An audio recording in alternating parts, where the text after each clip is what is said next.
Hi friends, Ayyanar துணையில் அடுத்தடுத்த எபிசோடில் என்ன நடக்கலாங்கிறத பார்க்கலாம். வாங்க வீடியோக்குள்ளே போகலாம். நம்ம சேனல் என்ன சப்ஸ்கிரைப் பண்ணாதவங்க சப்ஸ்கிரைப் பண்ணிக்கோங்க.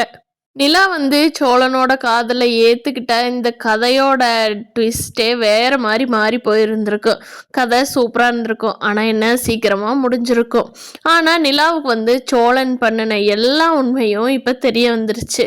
சோழன் எங்கேயோ ஆஃபீஸ் போயிட்டு வராருன்னு இருக்கிறப்போ நிலா எல்லா உண்மையும் தெரிஞ்சுக்கிட்டு வந்திருப்பாங்கங்கிறத சோழன் எதிர்பார்க்காத ட்விஸ்டாக சோழனுக்கு மட்டும் இல்லை நமக்கும் இருந்துச்சு. சோழனை விட்டுட்டு விலகி போயிட்டு நிலா கண்டிப்பாக ஃப்யூச்சரில் சோழனை லவ் பண்ணுற கதை தான் கடைசியில் எண்டிங்கில் சோழனும் நிலாவும் ஒன்று சேருவாங்க. அதுக்கு இடையில் எப்படியெல்லாம் கதை ட்விஸ்ட் ஆகி எண்டிங் இதுதான் நடக்கும்.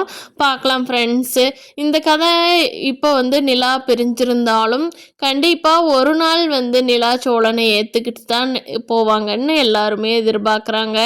பார்க்கலாம் இந்த கதை எப்படி போக போகுதுங்கிறத அடுத்த எபிசோடில் அடுத்த என்ன மூமெண்ட்டுங்கிறத பார்க்கலாம். சோழன் போட்ட சபதம் என்னாகு? பிப்ரவரி 14 நிலாவை லவ் பண்ண வைக்கிறேன் அப்படின்னு போட்ட சபதம் என்னாகுங்கிறத நம்ம பொறுத்திருந்து பார்க்கலாம் ஃப்ரெண்ட்ஸ். இந்த வீடியோ பிடிச்சிருந்தா லைக் பண்ணிக்கோங்க. நீங்கள் என்ன நினைக்கிறீங்கன்னு கீழே கமெண்ட் பண்ணுங்கள். தேங்க்யூ.